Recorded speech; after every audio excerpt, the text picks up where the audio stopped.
Venkateswara gold తాకట్టులో ఉన్న మీ బంగారాన్ని విడిపించి కొనబడును.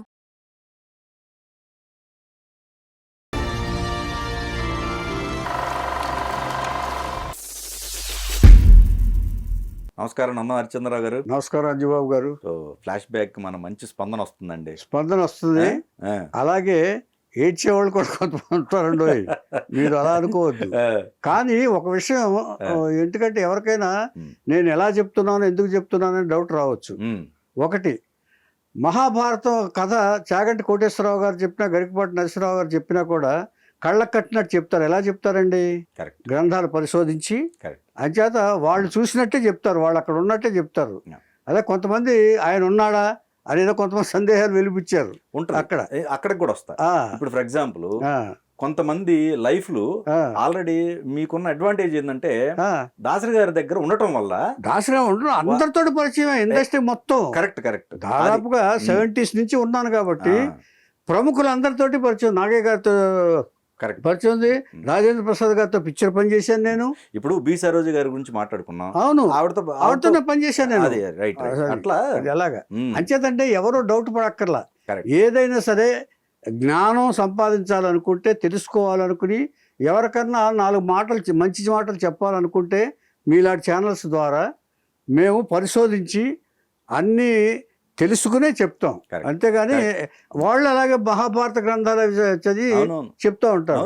ఇప్పుడు మనం చెప్పేది కూడా మహాభారతంలో క్యారెక్టర్ లాంటి మహానుభావులు అందరి గురించి. దాని నుంచి మనం మంచి తెలుసుకోవాలి కానండి చెడ్డ వెతుక్కోకూడదు. పెద్దలందరూ చెప్పారు. అవును. సో మరి ఈరోజు అలనాటి నటీమణుల్లో మనం చెప్పుకుంటూ వచ్చాం. జమున గారి కూడా చెప్పుకున్నాం మనం. జమున గారి ఈ రోజు సుమారుగా ఒక 200 సినిమాలు పైచిలుకు దాదాపు 200 లోపు చేసిన వాళ్ళు దేవిక గారు. అవును, తమిళ్లో, తెలుగులో అన్నిట్లో ఎన్టీఆర్ గారితో ఎక్కువ సినిమాలు, జానపద సినిమాలు చేశారు. తలుచుకుందాం. దేవిక గారిలో చాలా విశేషాలు కూడా ఉన్నాయి. ఒక విషయం, గొప్ప విశేషం ఉంది దేవిక జీవితంలో, చెప్తాను నేను. దేవిక 1943లో చిత్తూరు జిల్లాలో జననం. చిత్తూరు జిల్లాలో అంటే మా దాదాపుగా ఈ తమిళ స్లాంగ్ ఉంటుందండి. చిత్తూరు, తిరుపతి, చిత్తూరు ఇవన్నీ కూడా తమిళ స్లాంగ్ ఎక్కువగా ఉంటుంది. సో తమిళ్ బాగా మాట్లాడతారు కూడా వాళ్ళు.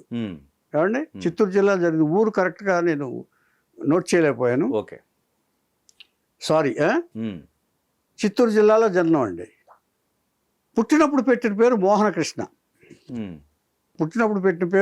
మోహనకృష్ణ. కానీ ఆ పేరు మగవాళ్ళ పేరులాగా ఉందని భావించిన స్కూల్లో ప్రమీలాని మార్చారు. సినిమాలకు వచ్చిన తర్వాత అది దేవికగా మారింది. ఇది 3 పేర్లు ఆవిడయే. కానీ ఇప్పుడు మనం దేవిక గారిగా మాట్లాడుకుంటున్నాం. అంతేగా మరి. అవును, ఎందుకంటే చెప్పాలి కాబట్టి ముందు చెప్పాం. పుట్టినప్పుడు వాళ్ళు ఏ భాగంలో చెప్పారో, కృష్ణుడి మీద ఇష్టంతో చెప్పారో, లేకపోతే ఇంకోటి చెప్పారో, నక్షత్రం ప్రకారం పెట్టారో మనకు తెలియదు. ఇది అంత డీప్గా వెళ్ళక్కర్లేదు.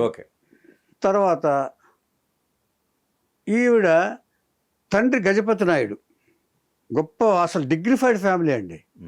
తండ్రి గజపతి నాయుడు, ఆయన తమ్ముడు ఒక పోలీస్ ఇన్స్పెక్టర్, ఒక లాయరు, ఒక అంత మోస్ట్ డిగ్నిఫైడ్ ఫ్యామిలీ. ఇంకా the best history of Devika గారు ఏంటంటే చెప్పండి, మన సౌత్ ఇండియాకి చలనచిత్ర పితామహుడు ఎవరండి? సౌత్ ఇండియాకి రఘుపతి వెంకయ్య నాయుడు గారు, ఆయన గారి మనవరాలు. ఎలాగంటే దేవిక అమ్మగారు చిన్న అన్న రఘుపతి వెంకయ్య నాయుడు గారు. అందుకే జగపతి నాయుడు తల్లి పేరు కూడా. ఏమండి, చిన్నప్పుడు ఏదో అమ్మమ్మ పెంచుకుంటానంది ఆవిడ అమ్మమ్మ పేరు చిన్నప్పటి నుంచి కనకమ్మ గారని వాళ్ళ అమ్మమ్మ గారు ఉన్నారు. వాళ్ళ అమ్మమ్మ గారి ఇంట్లో పెరిగింది ఈవిడ. ముద్దొచ్చో లేకపోతే దీనివల్ల పెరిగింది. అమ్మమ్మ గారి ఇంట్లో పెరిగింది. ఆవిడకి నాటకాలంటే పిచ్చి. మీరు మన సినిమాలో చూస్తూ ఉంటే అన్నపూర్ణ వేస్తూ ఉంటుంది క్యారెక్టర్లో, సినిమా పిచ్చి సినిమాని. అలాగే నాటకాలన్నా, డ్యాన్స్ అన్నా ఇవన్నీ పిచ్చి. అంటే బాగా ఇంట్రెస్ట్. తన మనవరాలను అలాగే చేయాలని తన దగ్గరే పెట్టుకుని ఆ ఇంట్రెస్ట్ తోటి పెంచింది ఆవిడ. ఎవరిని? ఈ దేవిక గారిని. పెంచిన తర్వాత ఏం చేసింది, చిన్నప్పుడు ఏం చేసింది, ఆ ఇంట్రెస్ట్ కొద్దీ అసలు నా ఊహ నిజమా అవుద్దా కాదా అని చెప్పడానికి ఒక జ్యోతిష్యుడి దగ్గరికి వెళ్ళి చూపించింది పిల్లని, పాపని. చూపిస్తే ఈవిడికి ఫ్యూచర్లో మంచి కళా అభినేత్రి అవుతుంది, ఆర్ట్ పట్ల చాలా ఇంట్రెస్ట్ ఉంటుంది, చాలా పెద్ద పొజిషన్కి వెళ్తుంది అని చెప్పారు. అంటే సినిమా అని చెప్పలా, ఆర్ట్ సైడు పెద్ద ఆర్టిస్ట్ అవుతుంది, పెద్ద ఇదవుతుంది, కళ పట్ల ఇదవుతుంది అని చెప్పి ఎవరు చెప్పారు, జ్యోతిష్కుడు చెప్పాడు. అంతే. అక్కడి నుంచి వీళ్ళు ఉద్యోగరీత్యా మెడ్రాస్లో ఉన్నారులేండి, అమ్మమ్మ గారు కూడా, ఎవరు కనకమ్మ గారు. అప్పుడు ఏంటంటే సినిమాలో డ్యాన్స్ చేసే వేణుగోపాల్ గారు ఉన్నారు, మాస్టర్ గారు. అది కూడా ఆయన కూడా నాకు తెలుసు. నేను టీ నగర్లో ఉన్నప్పుడు ఆయన వస్తూ ఉండేవాడు అక్కడ ఉండేది, వేణుగోపాల్ గారు. అయితే ఇవన్నీ మనకి పరిచితమైన పేర్లు కాదు, అప్పట్లో అక్కడ వాళ్ళు బాగా పాపులర్. ఆయనకి దగ్గరికి తీసుకెళ్ళింది, తెలుసు ఆయనకి. ఇప్పుడు రఘుపతి వెంకటనాయుడు గారి ఫ్యామిలీ అంటే ఏదో తెలుసు కదా, అంతే కదా. వేణుగోపాల్ గారు తెలిస్తే ఆయన దగ్గరికి వెళ్ళి ఈ పిల్లని చూపించింది. అప్పుడు డ్యాన్స్ అది చూపిస్తే ఆయన ఏం చేశాడంటే, ఆయన ఇదే కొంచెం పెరుగుతూ వస్తుంది, ఆయన కూడా చాలా ఇంట్రెస్ట్ చూపించి అందరికీ పరిచయం చేస్తున్నాడు ఆయన. సరే, అమ్మమ్మ గారు ఇంట్రెస్ట్ తోటి ఏం చేసిందంటే ఈవిని ఎలాగైనా సినిమాలో చేర్పించాలని ఈవిడ బాగా ఎక్కువ ఇంట్రెస్ట్ మనవరాలకి క్రియేట్ చేసింది. సరే, డ్యాన్స్ మాస్టర్ వేణుగోపాల్ గారికి తీసుకెళ్ళి, అయ్యా మా అమ్మాయిని ఎలాగైనా నువ్వు కొంచెం పరిచయం చేయి సినిమాలకి, ఏదో దాంట్లో వేషం వేయించు ఇచ్చేటంటే ఈవిడికి జాతకంలో అది ఉందట, పెద్ద నట్ అవుతుందో మరి ఏమవుతుందో తెలియదు, అంచేత నీ చేతిలో పెడుతున్నానయ్యా అని చెప్పేసి వేణుగోపాలరావుకి అప్పచెప్పింది. ఆయన అప్పట్లో పాత పిక్చర్లకి డ్యాన్స్ మాస్టర్. నేను ఒకసారి చూశాను ఆయన్ని. వస్తుంటే సరే, ఆయన ఏం చేశాడు, రాజారావు గారు పుట్టిల్లు తీస్తుంటే దాంట్లో చిన్న వేషం వేయించాడు. కానీ అందులో సరిగ్గా ఫలించలేదు అది. పైగా బాగా ఇంట్రెస్ట్గా కూడా చేయలేకపోయింది. ఆ తర్వాత పక్కింటి అమ్మాయి అంజలిదేవి రేలంగ్ గారి సినిమా ఉంది కదా, దాంట్లో కూడా చిన్న పాత్ర చేయించారు. డైలాగ్ సరిగ్గా రావట్లేదని వచ్చింది. ఇచ్చేదంటే ఈవిడ చిత్తూరు జిల్లాలో పెరిగింది కదా, మెడ్రాస్లో పెరిగింది, అందుకని డైలాగ్ సరిగ్గా రావట్లే. ఆ తర్వాత రేచుక్కలో ఎన్టీఆర్ పక్కన ఒక వేషం ఇచ్చారు, ఎన్టీఆర్ పక్కన రేచుక్కలో. అందులో కూడా సరిగ్గా చేయలేదు, డైలాగ్ అసలు రాదు, ఈవిడ పనికిరాదని చాలా విమర్శలు వచ్చేసినాయి. అంటే 3 పిక్చర్లో 3 పాత్రల్లో వేసినా కూడా దేవిక గారికి సరైన ఇది రాలేదు. పైగా ఈ కామెంట్స్ అన్నీ వినపడినాయి. ఆ చిన్న మనసులో కామెంట్స్ వినపడేటప్పటికి ఈవిడ కొంచెం చిన్నప్పటి నుంచి కొంచెం ఆ పట్టుదల ఎక్కువ, ఎవరికి, దేవిక గారికి, ఆవిడకి. అన్నప్పుడు ఏం ఆలోచించింది, అప్పుడు ఏం సలహా ఇచ్చారంటే, అందరూ పెద్దలందరూ 3 పిక్చర్లు చేసిన ఊరుకోరు కదా, పెద్దలందరూ నువ్వు అనుభవం సంపాదించాలమ్మా, దానికి నాటకాలు వేయాలి. రామారావు గారు కూడా అప్పుడు సలహా ఇచ్చారు, నాటకాలు వేస్తే కొంచెం నీకు అనుభవం వస్తుంది, అప్పుడు నిన్ను ఎదురు చెప్పేవాడు ఎవరు లేరమ్మా అని చెప్పేసి సలహా ఇచ్చారు. ఎలాగ నాటకాల్లో చేరాలి అంటే, ఇప్పుడు సడన్గా రమ్మంటే రాదు. ఈవిడికి అమ్మమ్మకి నటించేయాలని తెలుసు, కానీ ఇలా నాటకాలు వేయించాలని ఇవన్నీ ఈవిడికి తెలియదు. ఈవిడికి తెలియదు. వీళ్ళు చెప్పిన తర్వాత అప్పుడు దేవికే ఆలోచించింది. అప్పటికి ఆలోచన విధానం వచ్చింది. అప్పట్లో శివాజీ గణేశన్ గారికి ఓ పెద్ద డ్రామా ట్రూప్ ఉండేది. డ్రామా ట్రూప్లో ఆవిడ ఓ పాపులర్ నటి ఎంవి రాజమ్మని ఆ డ్రామా ట్రూప్లో ఆర్టిస్ట్. ఆవిడ సూపర్ ఎంజీఆర్కి దీంట్లో సినిమాలో యాక్ట్ చేసింది ఆవిడ, ఎంవి రాజం. ఆవిడ ఆ పెద్ద, నాకు తెలిసి మంచి మనసు మంచి ధరణికి గిరి భారమ అనే పాట ఒకటి గుర్తుండే ఉంటుంది మీకు, అది పాడింది ఆవిడ, యాక్ట్ చేసింది. అంటే ఉదాహరణ చెప్తున్నాను, అంటే ప్రేక్షకులు తెలుసుకోవడానికి చెప్తున్నాను నేను. ఎంవి రాజం ఆవిడ సినిమా షూటింగ్ వల్ల ఒక ప్రోగ్రామ్కి శివాజీ గణేష్ గారి నాటకానికి రాలేకపోయింది. అది తెలుసుకుంది ఎలాగో, అంటే ఎవరొకళ్ళు ఇన్ఫర్మేషన్ ఇస్తారు కదా, ఇప్పుడు మన నాటకాల్లో చేయాలనుకుంటున్నానని ఎవరితో చెప్పుడు ఈవిడ చెప్తే ఇన్ఫర్మేషన్ ఎవరో ఉప్పు మూసారు, వెంటనే వెళ్ళిపోయింది శివాజీ గారి దగ్గరికి, నేను వేషం వేస్తాను అని చేసింది. ఆ చేసిన తర్వాత శివాజీ గణేష్ గారి దగ్గరికి వెళ్తే ఏముంది, ప్రాక్టీస్లు గీక్టీస్లు చాలా ఉంటాయి కదా. పైగా శివాజీ గణేష్ గారు చూస్తేనే నటనలో ఆవేశపరుడు ఆయన, నటనలో మూర్తి చేస్తుంది అనమాట ఆయనకి. సో అక్కడ అందరి ప్రాక్టీస్ తోటి తమిళ్ కదా, అది తమిళ నాటకం ఆ డ్రామా ట్రూప్లో కొనసాగింది. అక్కడి నుంచి ఇక నాటకాల్లో ఒక విపరీతమైన ప్రాక్టీస్ చేసి డైలాగ్ ప్రాక్టీస్ చేసి 2 years నాటకాల్లో ఉండిపోయింది. ఇలాగా శివాజీ గణేషన్ గారితో నాటకాలు ఆడటం వల్ల ఈవిడికి మంచి డైలాగ్ డెలివరీలో, నటనలో ఎక్కడెక్కడ ఎక్స్ప్రెషన్స్ ఇవ్వాలి అనేది బాగా నేర్చుకుందండి. నేర్చుకున్న తర్వాత ఈవిడికి మొదలాలి అనే సినిమాలో అవకాశం వచ్చింది. అక్కడ ఇవి చేస్తాం, ఈ నాటకాల్లో చేస్తుంటే శివాజీ గారి నాటకం అంటే పాపులర్ కదా. మొదలాలి అనే వాళ్ళ సినిమాలో యాక్ట్ చేసేటప్పటికి చాలా మంచి పేరు వచ్చేసింది దేవికి. అంటే తెలుగు సినిమాలో రాలా?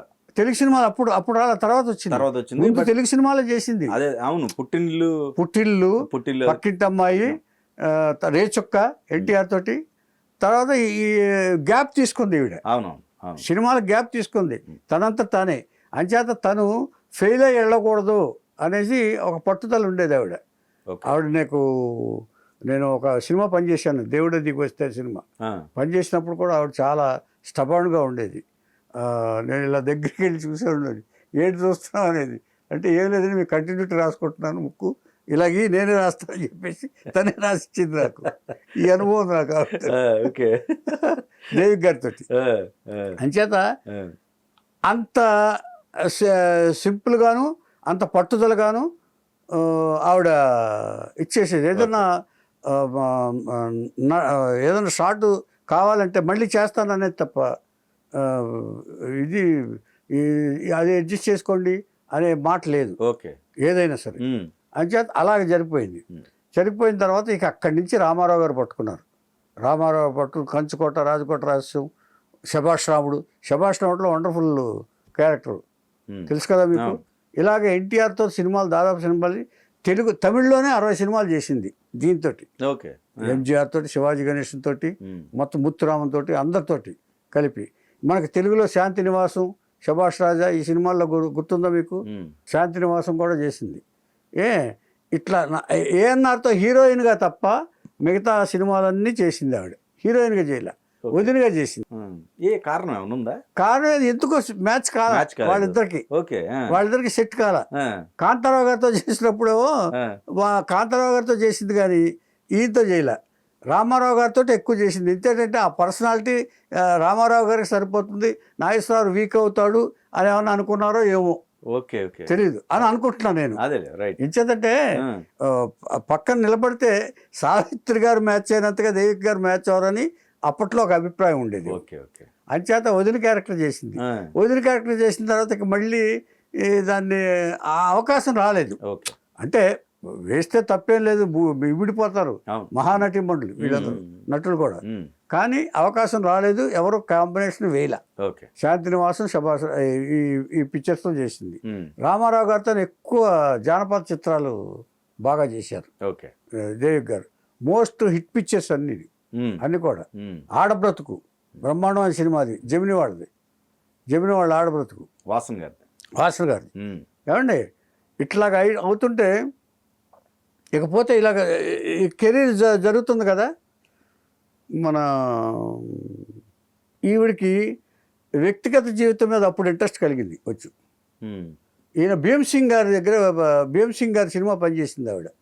ఒకే కుటుంబం తమిళ వర్షం భీమ్సింగ్ గారు తీస్తుండగా ఆవిడ దాంట్లో కూడా చేసింది. అయినప్పుడు ఏం చేసిందంటే ఈవిడ అక్కడ దేవదాస్ అనే అసిస్టెంట్ డైరెక్టర్ ఉన్నాడు. ఇప్పుడు భానుమతి గారు గుర్తుందిగా మీకు, రామకృష్ణరావు గారిని అసిస్టెంట్ డైరెక్టర్గా ఉన్నప్పుడు పెళ్లి చేసుకుంది. సేమ్ స్టోరీ ఇది, కానీ డిఫరెంట్ స్టోరీ. ఒక అసిస్టెంట్ డైరెక్టర్ని ప్రేమించి పెళ్లి చేసుకోవడం అనేది ఒక చరిత్ర అయింది దీంట్లో. ఇది రెండోది ఇన్సిడెంట్. ఏమంటే భానుమతి గారి సక్సెస్ అయింది. భానుమతి గారి సక్సెస్ ఏమంటే ఇది చెప్తాను నేను. ఏమైంది, ఈయన కూడా ఒక రూమ్లో ఉన్నాడు. ఓ 40 రూపాయలు అద్దెగా రూమ్లో భీమ్సింగ్ దగ్గర పనిచేస్తూ నెలకి 50 రూపాయలు ఎంతో జీతం, అసిస్టెంట్ డైరెక్టర్ జీతంగా పనిచేస్తున్నాడు. పావమన్నిప్పు ఏదో ఒకే కుటుంబం సినిమా, పావమన్నిప్పు అనుకుంటా, అందులో ఇది అయిపోయింది. ఆ భీమ్సింగ్ గారి సినిమాలు ఎక్కువ తమిళ్ బాగా హిట్ సినిమాలు ఉండేవి. దేవిక్ గారు ఎక్కువగా చేసేవాళ్ళు వాటిల్లో. అప్పుడు దేవదాస్ గారు చూసి చాలా చురుగ్గా, భీమ్సింగ్ గారు మాత్రం కొంచెం పెద్దరికంగా ఉండేవాడు కదా, చాలా స్లోగా ఉండేది కొంచెం. ఈ చురుగ్గా పనిచేసుకుంటూ వెళ్ళేవాడు. అక్కడ అట్రాక్ట్ అయింది ఈవిడ. దేవి గారు డైలాగ్ చెప్పడం కానీ కాన్ఫిడెన్స్లోకి తీసుకోవటం కానీ. సో ఎప్పుడు ఎవరికి ప్రేమ ఎలా పుడుతుందో ఏమీ చెప్పలేం మనం, ఏమండి. మహామహులకు కూడా ఎలా పుడుతుందో చెప్పలేము. అందుకని అలాగే దేవిక గారికి కూడా ఆ దేవదాస్ అనేవాడి మీద ఒక ఇంట్రెస్ట్ పుట్టింది. పుట్టి తనే గదికి వెళ్ళింది, దేవదాస్ గదికి వెళ్ళి నువ్వు నన్ను పెళ్లి చేసుకోవాలి అని చెప్పేసింది. మరి అప్పట్లో మరి ఎలా కలుగుతుందో మరి ఏం చెప్పలేము, మనం ఏం చెప్పలేము. ఇదే విధి లిఖితం అంటారు దీన్ని. నువ్వు ఇక్కడ కనెక్ట్ అవ్వాలని చెప్పి దేవుడు రాసి పెట్టుంటాడో ఏమిటో తెలియదు. అప్పుడు తను చెప్పాడు, తను ఏంటంటే నేను ఎట్లా ఆఫ్టర్ ఆల్ ఆమె అసిస్టెంట్ డైరెక్టర్, నేను డైరెక్టర్ అవ్వాలనుకుంటున్నాను. ఇప్పుడు సరే నీకు డైరెక్టర్ నేనే చేస్తాను, నేను బాగానే ఉన్నాను కదా, నేను డైరెక్టర్ నేను చేస్తాను, నన్ను పెళ్లి చేసుకుందాం అని చెప్పేసి ఈయన చెప్పడం ఏంటంటే, దేవదాస్ గారు ఇంటర్వ్యూలో చెప్పడం ఏంటంటే నా కార్డు పట్టుకుంది అంటాడు ఆయన. మన నిజాలు ఏంటో తెలియదు మనకి. ఆయన ఇంటర్వ్యూ చూశాను నేను. డైరెక్టర్ దేవదాస్ నా కార్డు పట్టుకుంటేనే నేను పెళ్లి చేసుకున్నాను అని అంటుంది. ఏమంటే వచ్చింది, పెళ్లి చేసుకున్నారు. పెళ్లి చేసుకున్నారంటే ఏముంది, ఎవరిష్టం వాళ్ళది. అప్పట్లో దేవి గారు దేవదాసుని పెళ్లి చేసుకున్నారంటే కాబోయే డైరెక్టర్ కదా, బాగానే ఉంటుందని వాళ్ళ భీమసింగ్ గారు కూడా ఆశీర్వదించారు, పెళ్లి చేసుకున్నారు. పెళ్లి చేసుకుని కాపురం పెట్టారు. ఎక్కడ ఇంట్లో ఆయనకి ఇల్లు ఉంది, ఆయనకి ఆస్తి ఉందని విన్నాను నేను. ఆయన కూడా కొంత ఆస్తి ఉంది, పైగా పెద్ద ఫ్యామిలీ అని విన్నాను నేను. ఎవరిది, దేవదాస్ గారికి పెద్ద ఫ్యామిలీ, ఒక అన్నదమ్ములు కానీ ఎవరు కానీ అక్క చెల్లెలు కానీ చాలా పెద్ద ఫ్యామిలీ అని విన్నాను. కనెక్ట్ అయి ఉన్నారు. అయితే అదేనండి, షూటింగ్లో సెట్లో పనిచేసేటప్పుడు కొంత ఇంట్రెస్ట్గా పనిచేస్తారు. ఆయన అన్నట్టు కాళ్ళు పట్టుకునే దాకా వచ్చారంటే వచ్చారంటే ఆవిడ సంథింగ్ ఏదో జరిగి ఉంటుంది, ఏవిడికి ఎక్కడో నచ్చుంటారు. నచ్చబట్టానండి. ఎంచేదంటే ఆ ఇన్ఫాక్చుయేషన్ అంటారు చూసారా, అలాంటిది కలిగింది. ఇది తెలిసి చేసుకోవటం కాదు, ఇది పెళ్లి ఇన్ఫాక్చుయేషన్. అప్పుడు అప్పట్లో పెళ్లి చేసేసుకోవాలి ఎవరు. ఇప్పుడు ఒకవేళ అప్పటికే సావిత్రి చరిత్ర తెలిసి అలాంటి సినిమా వాళ్ళకి వెళ్ళకూడదని అనుకుందో ఏమో, ఏ కారణమైనా అయి ఉండొచ్చు ఒకవేళ. ఎందుకని ఒక టెక్నీషియన్ పెళ్లి చేసుకుంటే బాగుంటుందని అనుకుని ఉండొచ్చు, సినిమా హీరోని కాకుండా. టెక్నీషియన్ కమ్ ఆర్టిస్ట్ అక్కడ ఎవరు, సావిత్రి గారు. సావిత్రి గారు టెక్నీషియన్ ఎక్కడ, జెమిని గణేష్ కదండి. ఆ జెమిని ఫస్ట్ ఇది కదా మేనేజరు, కెమెరా డిపార్ట్మెంట్ కాదు, ఇక్కడ జెమినిలో మేనేజర్. మనకి సినిమాలో కెమెరా అరేంజర్. అరేంజర్ అక్కడ జెమిని మేనేజ్ చేస్తే 200 రూపాయలు అంత జీతంలో పనిచేశాడు అతను జెమిని. అక్కడి నుంచి జెమిని గణేష్ వదిలిన పేరు. అక్కడి నుంచి ఆర్టిస్ట్ అయ్యాడు. సరే ఓకే, టెక్నీషియన్ అనుకుందాం.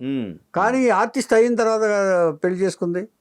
ఆర్టిస్ట్ అయిన తర్వాత సావిత్రి గారిని లింక్ వచ్చింది. కరెక్ట్, అవును, అయి ఉండొచ్చు. అంటే ఏ కారణమైనా మనం చెప్పలేమండి, మనం విశ్లేషించుకోవాల్సిందే అంతే. కరెక్ట్ ఏమండి, మనం ఎందుకంటే ఏ టైంకి ఎలా కుదురుద్దో చెప్పలేము మనం. అలాగ అయిపోయింది. అయిన తర్వాత అక్కడ పెళ్లి చేసుకున్నారు, వచ్చారు. తర్వాత భర్త కోసం ఏం చేసిందంటే ఒక సినిమా తీసింది, వెగులి పెండు అని. వెగులి పెండు అంటే అదే స్త్రీ గౌరవానికి సంబంధించిన మంచి స్త్రీ అని అర్థం వస్తుంది. దేవి గారి అదే కదా ఇప్పుడు వచ్చింది.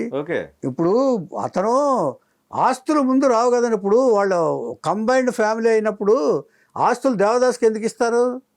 దేవదాస్కి అప్పుడప్పుడు పంచుకునే స్టేజ్ కాదు అతను, కుర్రాడు. దేవదాస్ అనేవాడు అప్పుడు కుర్రాడు అంటే ఉమ్మడి ఫ్యామిలీలో ఆస్తులు ఎప్పుడు పంచరు. అప్పుడు ఆస్తి ఉందని చెప్పుకోవడానికి తప్ప, మేము వచ్చినప్పుడు అది నీ చేతికి వచ్చినప్పుడు ఆస్తి. అప్పటి వరకు ఈవిడ మీద డిపెండెంట్. ఈవిడ సెలబ్రిటీ. ఇప్పుడు వచ్చిన డబ్బంతా పెట్టి సినిమా తీసి సక్సెస్ అయింది, అవార్డు కూడా వచ్చింది. ఏది, డైరెక్టర్గా సక్సెస్ అవుతుంది. దాన్ని ఆ తర్వాత తెలుగులో తీశారు కృష్ణరాజు గారిని పెట్టి, స్త్రీ గౌరవం అని. అది ఫ్లాప్. సో అక్కడి నుంచి స్టార్ట్ అయింది. ఆ తర్వాత 4-5 పిక్చర్లు తీసింది ఈవిడ. ఎవరు, దేవిక గారు, దేవదాసు కలిపి కొన్ని పిక్చర్లు యాక్ట్ చేశారు. యాక్ట్ చేసింది ఈవిడే పెట్టుబడి పెట్టింది. పెట్టిన తర్వాత ఒక్కొక్కటి కొంచెం లాస్ రావడం మొదలుపెట్టింది. తెలుగులో అటర్ ఫ్లాప్. ఇక్కడ సక్సెస్ అయిన సినిమా తెలుగులో స్త్రీ గౌరవాన్ని తీస్తే సూపర్ ఫ్లాప్ అయింది. సూపర్ ఫ్లాప్ అయిన దగ్గర నుంచి ఇక డిఫరెన్స్ ఆఫ్ ఒపీనియన్ స్టార్ట్ అయింది. స్టార్ట్ అయిన తర్వాత ఏం చేసింది అంటే దాదాపుగా 5-6 సంవత్సరాలు కరెక్ట్గా ఉన్నారు. ఇక మొదలెట్టారు, ఇక క్లాషెస్ మొదలైంది. నీ వల్ల నాకు ఇది ఎలా ఉంటాయంటే ఇట్లా క్లాషెస్, నా డబ్బంతా నువ్వు తీసావు, నీ ఈవిడంటది సినిమాలో పోగొట్టావని, అది నా కోసం చేశాను, నీ కోసమని చేశానంటాడు ఆయన. ఇట్లాగా ఈ గమ్మత్తుగా ఉంటాయండి వీళ్ళ గొడవలు, సినిమాల గొడవలు. అంటే ఎక్కడొచ్చినా కూడా ఫైనాన్షియల్ దీంట్లోనే వచ్చేస్తుంది. బాగుంటేనేమో బ్రహ్మాండంగా ఉంటారు, కౌగిలించుకుంటారు, దండాలు పెట్టుకుంటారు, దండలు వేసుకుంటారు, అన్ని స్టేజ్ల మీద మాట్లాడతారు. ప్రొడక్షన్ కూడా అందరికి కలిసి రాదండి, అందరికి కలిసి రాదు. ఏమండి ఇప్పుడు భానుమతి గారు వాళ్ళిద్దరికి వైఫ్ అండ్ హస్బెండ్ కలిసి వచ్చింది, కలిసి వచ్చింది. ఈవిడ ఒక సిస్టమేటిక్ ఇది కదండి. అవునవును. ఆవిడ కళా కోవిదురాలు కదండి ఆవిడ. అవునవును. అందరికి కలిసి రాదు. సరే, ఈవిడ ఏంటంటే అతన్ని డెవలప్ చేసి, డైరెక్టర్గా డెవలప్ చేస్తే కొంత ఎలా ఉంటుందంటే అండి, వీళ్ళు డామినేషన్ భరించలేరు, లేడీ హీరోయిన్స్ డామినేషన్ భరించలేరు. వీళ్ళ దగ్గరికి వచ్చే వాళ్ళందరూ ఎలా ఉంటుందంటే అథారిటీ చేసేవాళ్ళు ఎవరు రారు. సో ఒక డిఫరెంట్గా అతను కూడా ఒక ఆస్తిపరుడు కదా, కానీ చేతికి రాలేదు. కానీ ఈ ఈగో క్లాషెస్ వచ్చేసినాయి వీళ్ళిద్దరి మధ్య. నీ వల్ల నాకు పోయిందని ఈవిడ, నీ వల్ల నాకు ఇదైందని, మొత్తం నాకు బోళ్ళంత ఆస్తిపరుడిని నేను వాళ్ళందరూ వదిలేసి వచ్చానని ఈయన. ఇట్లా క్లాషెస్ చేసుకున్న తర్వాత ఇక ఒక రోజుని ఒక కూతురు పుట్టింది. ఆ కూతురు పుట్టితే అమ్మమ్మ కనకమ్మ కదా, తనని సినిమా ఇండస్ట్రీకి తీసుకొచ్చింది, కనకాని పేరు పెట్టి ఒకే కూతురు పుట్టింది.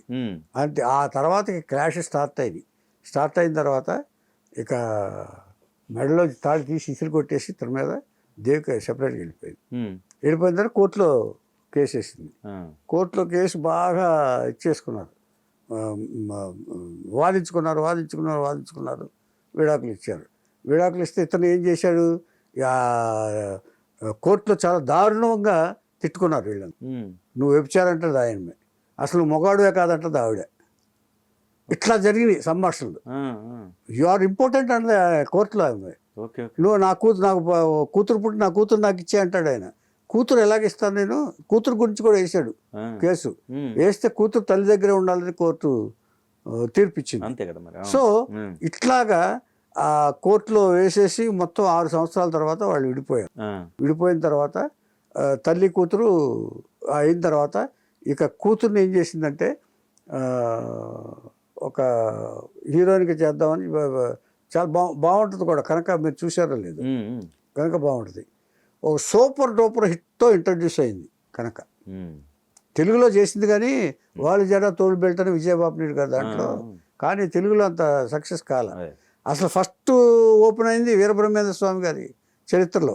ఎన్టీఆర్ గారు ఇష్టం కదా అది.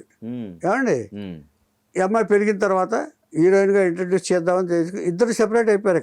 ఇక ఈ దీంతో సంబంధం లేదు. కానీ హెరాస్ చేస్తానే ఉన్నాడు ఈయన. హెరాస్ చేస్తున్నాడంటే వాళ్ళు చెప్పడం మమ్మల్ని వదిలిపెట్టలేదు. ఈయన నా దేవికి మీద పరమ బ్యాడ్ ప్రచారం చేశాడని, ఎవరితో ఉందని, ఆడితో ఉందని, వీడితో ఉందని చెప్పి దేవదాస్ ప్రచారం చేశాడని కథనాలు, నేను విన్న కథనాలు, నేను చూసిన ఇంటర్వ్యూలు కూడా డైరెక్ట్గా తమిళ్లో ఆ ఇంటర్వ్యూ ఇచ్చాడు దేవదాసు. ఇలాగ ఆడితో పడుకుని వీడి పడుకుందని. ఒకసారి ఇది అయిపోయిన తర్వాత ఈ కూతురు ఏం చేసిందంటే, కూతుర్ని ఈ గరగటకారులో అగ్రిమెంట్ చేసింది. ఇప్పుడు ఇంకొకటి సార్, ఇక్కడ నాకు డౌట్, ఈ వీళ్ళకి ఆస్తులు ఉన్నాయి కదా, పోనీ దేవికి గారి ఆస్తులు పోయినాయి అనుకుందాం, అంతా డబ్బు తగలేశారు అనుకుందాం, వీళ్ళు ఒక పెద్ద ఫ్యామిలీ కదా, ఈయనకు సంబంధించిన ప్రాపర్టీ అప్పటికి రాలా.